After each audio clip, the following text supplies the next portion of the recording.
चलिए देखते हैं सवाल क्या है। क्वेश्चन कहता है कि 3 balls of masses 2 kg, 4 kg and 6 kg respectively are arranged at center of edges of equilateral triangle of side 2 metre. तो आपका एक इक्विलेटरल ट्राइंगल है जिसकी साइड आपकी 2 मीटर है, उसके सेंटर ऑफ साइड्स पे आपने ये 3 मासेस रख दिए हैं। सवाल है आपका मोमेंट ऑफ इनर्शिया हमें बताना है of the system about axis through the centroid and perpendicular to the plane of the triangle will be. Integer type सवाल है, किलोग्राम मीटर स्क्वायर में इसकी वैल्यू बतानी है। तो इस तरह के सवालों में लोग अक्सर ज्योमेट्री पे है थोड़े से फंस जाते हैं, पर इसको पहले ज्योमेट्री समझते हैं। ज्योमेट्री एक बार समझ में आ गई तो उसके बाद सवाल मुश्किल नहीं है। तो सिनेरियो ये है कि ये आपका इक्विलेटरल ट्राइंगल है और ये आपका इक्विलेटरल ट्राइंगल है जिसकी साइड 2 मीटर दी हुई है अपने को। अब यहाँ पे आपने arrange at the centre of the edges of the equilateral triangle.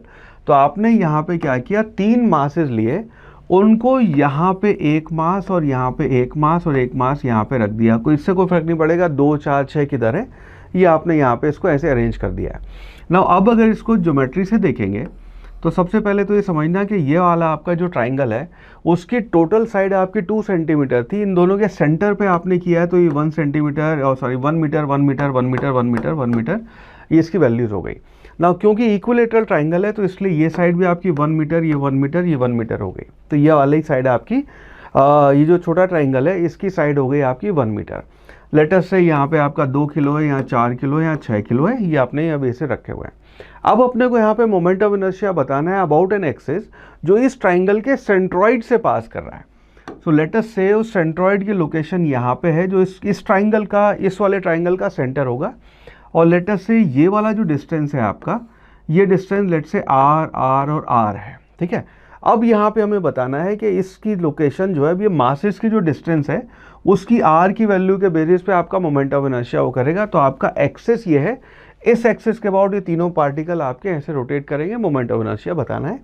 उसके लिए हमें आर की वैल्यू चाहिए। नाउ अब इस केस में अगर हम लेट से यहाँ पे ये करें कि यहाँ पे एक परपेंडिकुलर इसको ड्रॉप कर दे, परपेंडिकुलर बाइसेक्टर, तो ये वाली साइड आपकी 1/2 हो जाएगी।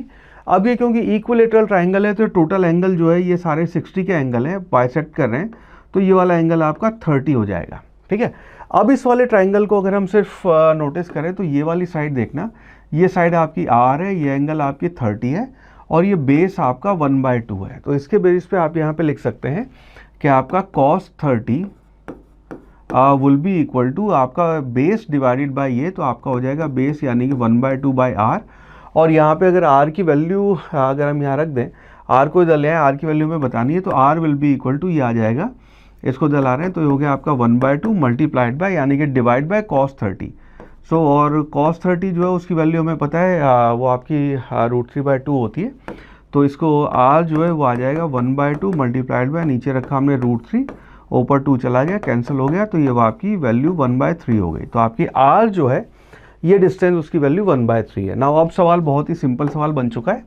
अब इस केस में मुझे बताना है या हमें बताना है मोमेंट ऑफ इनर्शिया क्या होगा।